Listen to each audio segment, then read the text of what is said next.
नमस्कार दोस्तों, किस्से कहानियाँ में आपका स्वागत है। आज हम सुनेंगे मुंशी प्रेमचंद द्वारा लिखी कहानी अमावस्या की रात्रि। तो चलिए सुनते हैं। दिवाली की संध्या थी। श्रीनगर के घूरों और खंडहरों के भी भाग्य चमक उठे थे। कस्बे के लड़के और लड़कियां श्वेत थालियों में दीपक लिए मंदिर की ओर जा रही थीं। दीपों से उनके मुखारविंद प्रकाशमान थे। प्रत्येक ग्रह रोशनी से जगमगा रहा था। केवल पंडित देवदत्त का सतधारा भवन काली घटा के अंधकार में गंभीर और भयंकर रूप में खड़ा था। गंभीर इसलिए कि उसे अपनी उन्नति के दिन भूले न थे, भयंकर इसलिए कि यह जगमगाहट मानो उसे चिढ़ा रही थी। एक समय वह था जबकि ईर्ष्या भी उसे देख देख कर हाथ मलती थी, और एक समय यह है जबकि घृणा भी उस पर कटाक्ष करती है। द्वार पर द्वारपाल की जगह अब मदार और एरंड के वृक्ष खड़े थे। दीवान खाने में एक मतंग सांड अकड़ता था। ऊपर के घरों में जहां सुंदर रमणियां मनोहर संगीत गाती थी, वहां आज जंगली कबूतरों के मधुर स्वर सुनाई देते थे। किसी अंग्रेजी मदरसे के विद्यार्थी के आचरण की भांति उसकी जड़ें हिल गई थीं और उसकी दीवारें किसी विधवा स्त्री के हृदय की भांति विदीर्ण हो रही थीं। पर समय को हम कुछ नहीं कह सकते। समय की निंदा व्यर्थ और भूल है। यह मूर्खता और अदूरदर्शिता का फल था। अमावस्या की रात्रि थी। प्रकाश से पराजित होकर मानो अंधकार ने उसे विशाल भवन में शरण ली थी। पंडित देवदत्त अपने अर्ध अंधकार वाले कमरे में मौन परंतु चिंता में निमग्न थे। आज 1 महीने से उनकी पत्नी गिरिजा की जिंदगी को निर्दय काल ने खिलवाड़ बना लिया है। पंडित जी दरिद्रता और दुख को भुगतने के लिए तैयार थे। भाग्य का भरोसा उन्हें धैर्य बंधाता था, किंतु यह नई विपत्ति सहन शक्ति से बाहर थी। बेचारे दिन के दिन गिरिजा के सिरहाने बैठे हुए उसके मुरझाए हुए मुख को देखकर कुढ़ते और रोते थे।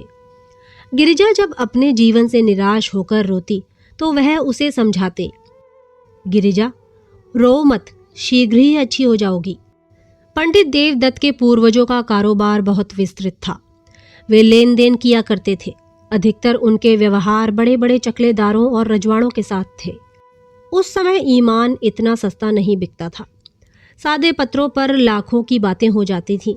मगर सन 57 ईस्वी के बलवे ने कितनी ही रियासतों और राज्यों को मिटा दिया, और उनके साथ तिवारियों का यह अन्न धन पूर्ण परिवार भी मिट्टी में मिल गया। खजाना लुट गया। बहीखाते पंसारियों के काम आए। जब कुछ शांति हुई, रियासतें फिर संभली, तो समय पलट चुका था। वचन लेख के अधीन हो रहा था तथा लेख में भी सादे और रंगीन का भेद होने लगा था। जब देवदत्त ने होश संभाला तब उनके पास इस खंडहर के अतिरिक्त और कोई संपत्ति न थी। अब निर्वाह के लिए कोई उपाय न था। कृषि में परिश्रम और कष्ट था। वाणिज्य के लिए धन और बुद्धि की आवश्यकता थी। विद्या भी ऐसी नहीं थी कि कहीं नौकरी करते। परिवार की प्रतिष्ठा दान लेने में बाधक थी। अस्तु साल में 2-3 बार अपने पुराने व्यवहारियों के घर बिना बुलाए पाहुनों की भांति जाते और कुछ विदाई तथा मार्ग व्यय पाते उसी पर गुजारा करते। पैतृक प्रतिष्ठा का चिन्ह यदि कुछ शेष था तो वह पुरानी चिट्ठी पत्रियों का ढेर और हुंडियों का पुलिंदा, जिनकी स्याही भी उनके मंद भाग्य की भांति फीकी पड़ गई थी। पंडित देवदत्त उन्हें प्राणों से भी अधिक प्रिय समझते। द्वितीया के दिन जब घर घर लक्ष्मी की पूजा होती है, पंडित जी ठाट बाट से इन पुलिंदों की पूजा करते। लक्ष्मी ना सही, लक्ष्मी का स्मारक चिन्ह ही सही। दूज का दिन पंडित जी के प्रतिष्ठा के श्रद्धा का दिन था। इसे चाहे विडंबना कहो चाहे मूर्खता, परंतु श्रीमान पंडित महाशय को उन पत्रों पर बड़ा अभिमान था। जब गांव में कोई विवाद छिड़ जाता तो यह सड़े गले कागजों की सेना ही बहुत काम कर जाती और प्रतिवादी शत्रु को हार माननी पड़ती। यदि 70 पीढ़ियों से शस्त्र की सूरत ना देखने पर भी लोग क्षत्रिय होने का अभिमान करते हैं, तो पंडित देवदत्त का उन लेखों पर अभिमान करना अनुचित नहीं कहा जा सकता, जिसमें 70 लाख रुपयों की रकम छिपी हुई थी।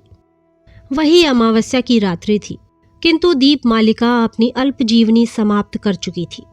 चारों ओर जुआरियों के लिए यह शकुन की रात्रि थी, क्योंकि आज की हार साल भर की हार होती है। लक्ष्मी के आगमन की धूम थी। कौड़ियों पर अशर्फियां लुट रही थीं। भट्टियों में शराब के बदले पानी बिक रहा था। पंडित देवदत्त के अतिरिक्त कस्बे में कोई ऐसा मनुष्य नहीं था जो कि दूसरों की कमाई समेटने की धुन में ना हो। आज भोर से ही गिरिजा की अवस्था शोचनीय थी। विषम ज्वर उसे एक एक क्षण में मूर्छित कर रहा था।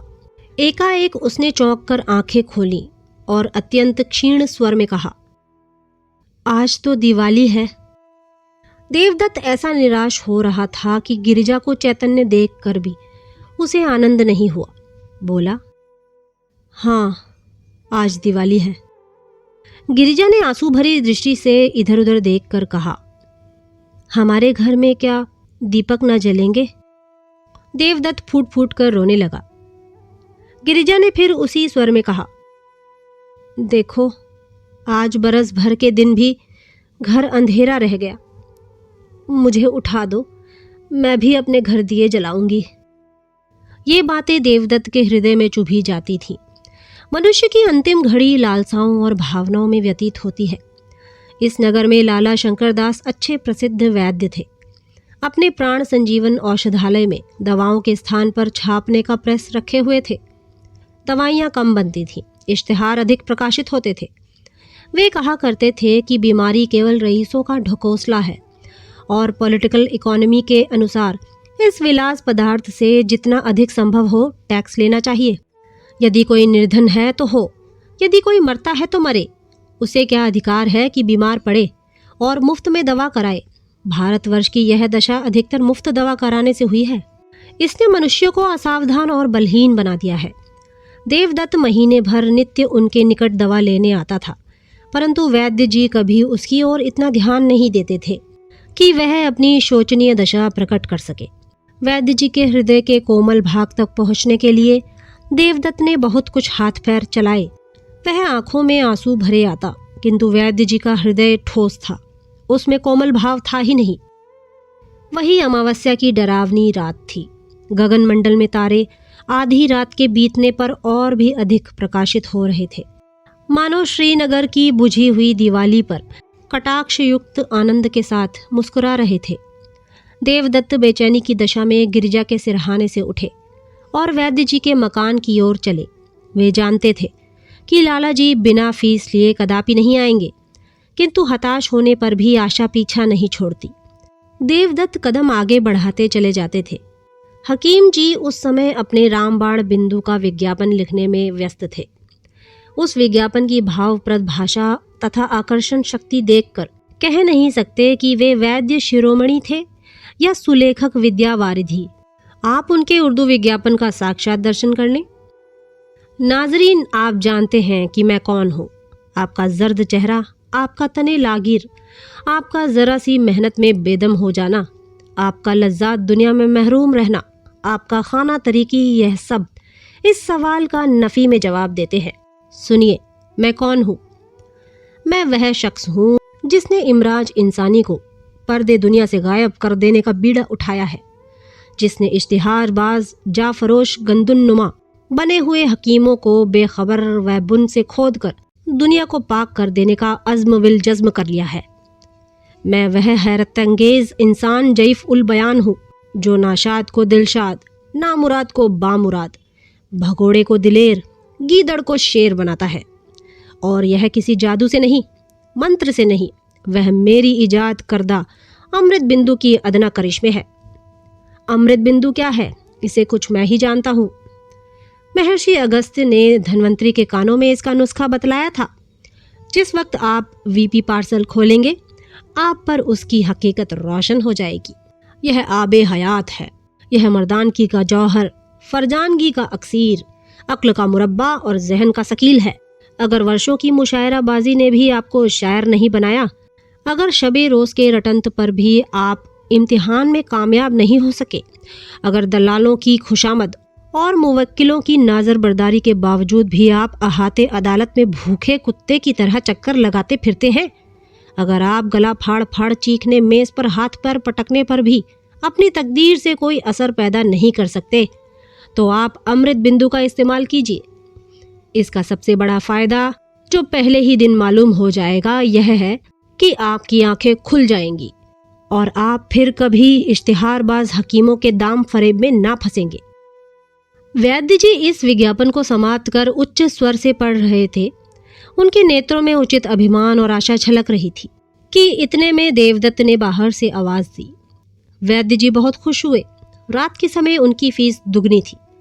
लालटेन लिए बाहर निकले तो देवदत्त रोता हुआ उनके पैरों से लिपट गया और बोला, वैद्य जी, इस समय मुझ पर दया कीजिए।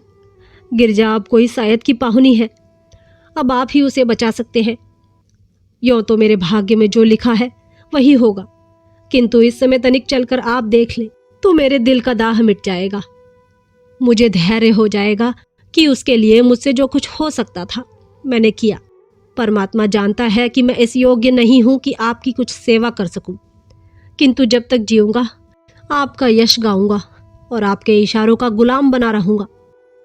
हकीम जी को पहले कुछ तरस आया, किंतु वह जुगनू की चमक थी जो शीघ्र स्वार्थ के विशाल अंधकार में विलीन हो गई। वही अमावस्या की रात्रि थी। वृक्षों पर सन्नाटा छा गया था। जीतने वाले अपने बच्चों को नींद से जगाकर इनाम देते थे। हारने वाले अपनी रुष्ट और क्रोधित स्त्रियों से क्षमा के लिए प्रार्थना कर रहे थे। इतने में घंटी के लगातार शब्द वायु और अंधकार को चीरते हुए कान में आने लगे। उनकी सुहावनी ध्वनि इस निस्तब्ध अवस्था में अत्यंत भली प्रतीत होती थी। यह शब्द समीप हो गए और अंत में पंडित देवदत्त के समीप आकर उस खंडहर में डूब गए। पंडित जी उस समय निराशा के अथाह समुद्र में गोते खा रहे थे। शोक में इस योग्य भी नहीं थे कि प्राणों से भी अधिक प्यारी गिरिजा का दवा दर्पण कर सके। क्या करें? इस निष्ठुर वैद्य को यहाँ कैसे लाएं? जालिम, मैं सारी उम्र तेरी गुलामी करता, तेरे इश्तिहार छापता, तेरी दवाइयाँ कूटता।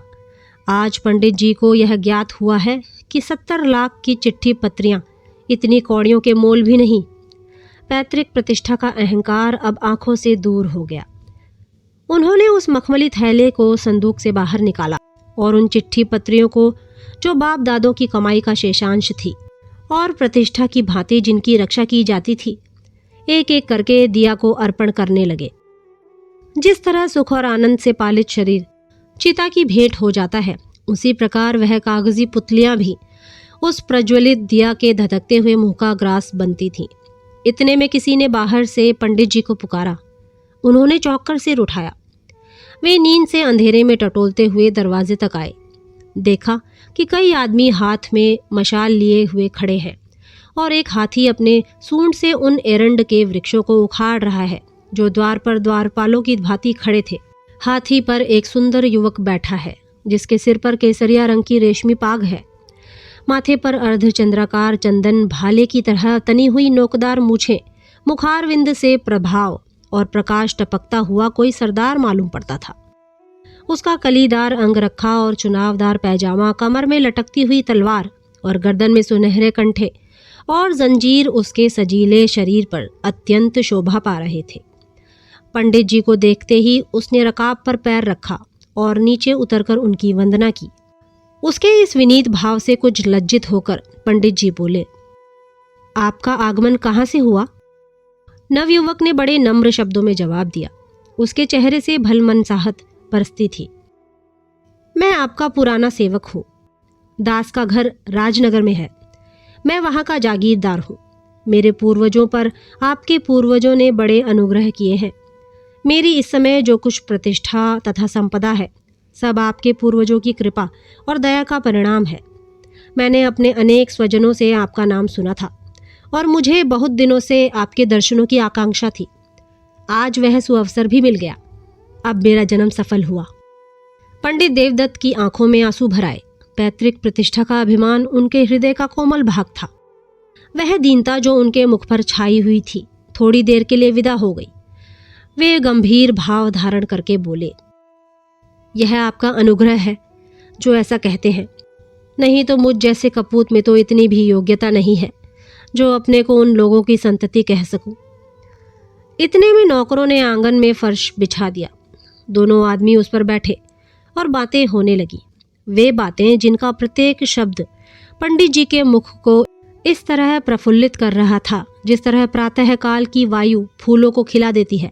पंडित जी के पितामह ने नवयुवक ठाकुर के पितामह को 25,000 रुपये कर्ज दिए थे। ठाकुर अब गया में जाकर अपने पूर्वजों का श्राद्ध करना चाहता था, इसलिए जरूरी था कि उसके जिम्मे जो कुछ ऋण हो उसकी एक एक कौड़ी चुका दी जाए। ठाकुर को पुराने बही खाते में यह ऋण दिखाई दिया। 25 के अब 75,000 हो चुके।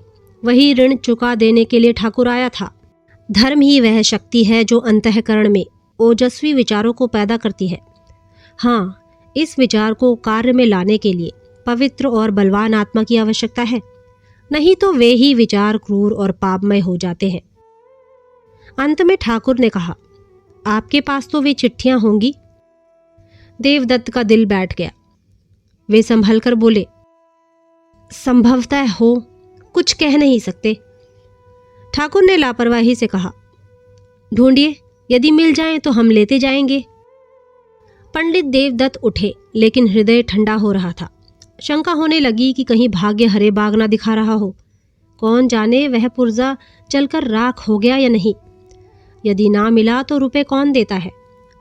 शोक की दूध का प्याला सामने आकर हाथ से छूटा जाता है। हे भगवान, यह पत्री मिल जाए। हमने अनेक कष्ट पाए हैं, अब हम पर दया करो।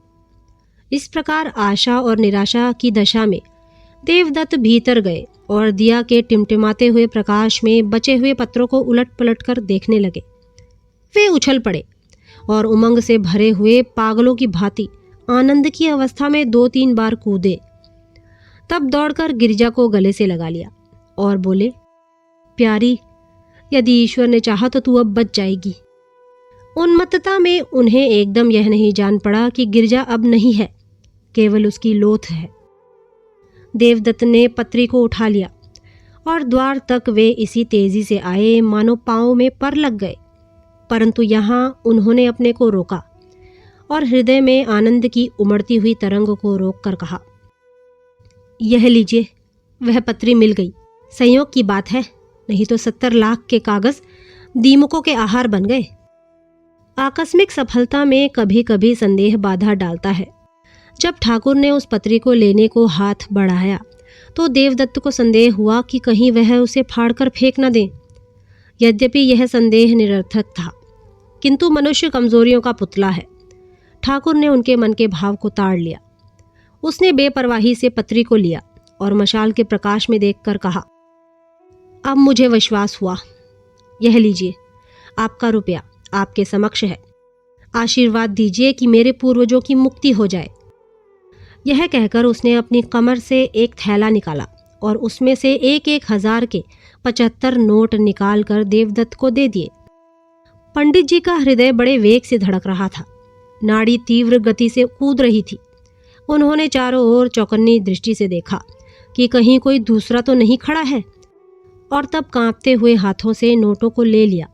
अपनी उच्चता प्रकट करने की व्यर्थ चेष्टा में उन्होंने नोटों की गणना भी नहीं की। केवल उड़ती हुई दृष्टि से देखकर उन्हें समेटा और जेब में डाल लिया। वही अमावस्या की रात्रि थी। स्वर्गीय दीपक भी धुंधले हो चुके थे। उनकी यात्रा सूर्य नारायण के आने की सूचना दे रही थी। उदयाचल फिरोजी बाना पहन चुका था। अस्ताचल में भी हल्के श्वेत रंग की आभा दिखाई दे रही थी। पंडित देवदत्त ठाकुर को विदा करके घर चले। उस समय उनका हृदय उदारता के निर्मल प्रकाश से प्रकाशित हो रहा था। कोई प्रार्थी उस समय उनके घर से निराश नहीं जा सकता था। सत्यनारायण की कथा धूमधाम से सुनने का निश्चय हो चुका था। गिरिजा के लिए कपड़े और गहने के विचार ठीक हो गए। अंतःपुर में ही उन्होंने शालिग्राम के सम्मुख मनसा वाचा कर्मणा सिर झुकाया और तब शेष चिट्ठी पत्रियों को समेटकर उसी मखमली थैले में रख दिया। किंतु अब उनका यह विचार नहीं था कि संभवतः उन मुर्दों में भी कोई जीवित हो उठे, वरन जीविका से निश्चिंत हो अब वे पैतृक प्रतिष्ठा पर अभिमान कर सकते थे। उस समय वे धैर्य और उत्साह के नशे में मस्त थे। बस अब मुझे जिंदगी में अधिक संपदा की जरूरत नहीं। ईश्वर ने मुझे इतना दे दिया है, इसमें मेरी और गिरिजा की जिंदगी आनंद से कट जाएगी। उन्हें क्या खबर थी कि गिरिजा की जिंदगी पहले कट चुकी है। उनके दिल में यह विचार गुदगुदा रहा था कि जिस समय गिरिजा इस आनंद समाचार को सुनेगी उस समय अवश्य उठ बैठेगी। चिंता और कष्ट ने ही उसकी ऐसी दुर्गति बना दी है, जिसे भरपेट कभी रोटी नसीब न हुई। जो कभी नैराश्य में धैर्य और निर्धनता के हृदय विदारक बंधन से मुक्त न हुई, उसकी दशा इसके सिवा और हो ही क्या सकती है।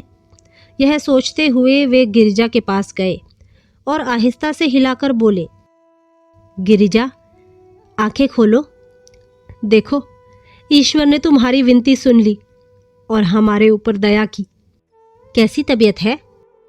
किंतु जब गिरिजा तनिक भी न मिनकी, तब उन्होंने चादर उठा दी और उसके मुंह की ओर देखा। हृदय से एक करुणात्मक ठंडी आह निकली। वे वहीं सिर थाम कर बैठ गए। आंखों से शोणित की बूंदें सी टपक पड़ी। आह, क्या यह संपदा इतने महंगे मूल्य पर मिली है? क्या परमात्मा के दरबार से मुझे इस प्यारी जान का मूल्य दिया गया है? ईश्वर, तुम खूब न्याय करते हो। मुझे गिरिजा की आवश्यकता है, रुपयों की आवश्यकता नहीं। यह सौदा बड़ा महंगा है। अमावस्या की अंधेरी रात गिरिजा के अंधकारमय जीवन की भांति समाप्त हो चुकी थी। खेतों में हल चलाने वाले किसान ऊंचे और सुहावने स्वर से गीत गा रहे थे। सर्दी से कांपते हुए बच्चे सूर्य देवता से बाहर निकलने की प्रार्थना कर रहे थे। पनघट पर गांव की अलबेली स्त्रियां जमा हो गई थीं, पानी भरने के लिए नहीं, हंसने के लिए। कोई घड़े को कुएं में डाले हुए अपनी पोपली सास की नकल कर रही थी। कोई खंभों से चिपटी हुई अपनी सहेली से मुस्कुराकर प्रेम रहस्य की बातें करती थी। बूढ़ी स्त्रियां पोतों को गोद में लिए अपनी बहुओं को कोस रही थीं कि घंटे भर हुए अब तक कुएं से नहीं लौटी। किंतु राजवैद्य लाला शंकर दास अभी तक मीठी नींद ले रहे थे। खांसते हुए बच्चे और कराहते हुए बूढ़े उनके औषधालय के द्वार पर जमा हो चले थे। इस भीड़ भड़क्के से कुछ दूर पर 2-3 सुंदर किंतु मुरझाए हुए नवयुवक टहल रहे थे और वैद्य जी से एकांत में कुछ बातें करना चाहते थे। इतने में पंडित देवदत्त नंगे सिर, नंगे बदन, लाल आंखें, डरावनी सूरत, कागज का एक पुलिंदा लिए दौड़ते हुए आए और औषधालय के द्वार पर इतने जोर से हाँक लगाने लगे कि वैद्य जी चौंक पड़े और कहार को पुकार कर बोले कि दरवाज़ा खोल दे। कहार महात्मा बड़ी रात गए किसी बिरादरी की पंचायत से लौटे थे। उन्हें दीर्घ निद्रा का रोग था, जो वैद्य जी के लगातार भाषण और फटकार की औषधियों से भी कम न होता था। आप ऐंठते हुए उठे और किवाड़ खोलकर हुक्का चिलम की चिंता में आग ढूंढने चले गए। हकीम जी उठने की चेष्टा कर रहे थे कि सहसा देवदत्त उनके सम्मुख जाकर खड़े हो गए और नोटों का पुलिंदा उनके आगे पटक कर बोले, वैद्य जी, यह 75,000 के नोट है। यह आपका पुरस्कार और आपकी फीस है। आप चलकर गिरिजा को देख लीजिए और ऐसा कुछ कीजिए कि वह केवल एक बार आंखें खोल दे। यह उसकी एक दृष्टि पर न्यौछावर है, केवल एक दृष्टि पर। आपको रुपए मनुष्य की जान से प्यारे हैं, वे आपके समक्ष हैं। मुझे गिरिजा की एक चितवन इन रुपयों से कई गुना प्यारी है। वैद्य जी ने लज्जा में सहानुभूति से देवदत्त की ओर देखा और केवल इतना कहा, मुझे अत्यंत शोक है, सदैव के लिए तुम्हारा अपराधी हूं, किंतु तुमने मुझे शिक्षा दे दी। ईश्वर ने चाहा तो ऐसी भूल कदापि ना होगी। मुझे शोक है, सचमुच है। ये बातें वैद्य जी के अंतःकरण से निकली थी। तो दोस्तों, यह थी मुंशी प्रेमचंद द्वारा लिखी कहानी अमावस्या की रात्रि। अगले भाग में फिर किसी नई कहानी के साथ आपसे मुलाकात होगी। तब तक के लिए नमस्कार।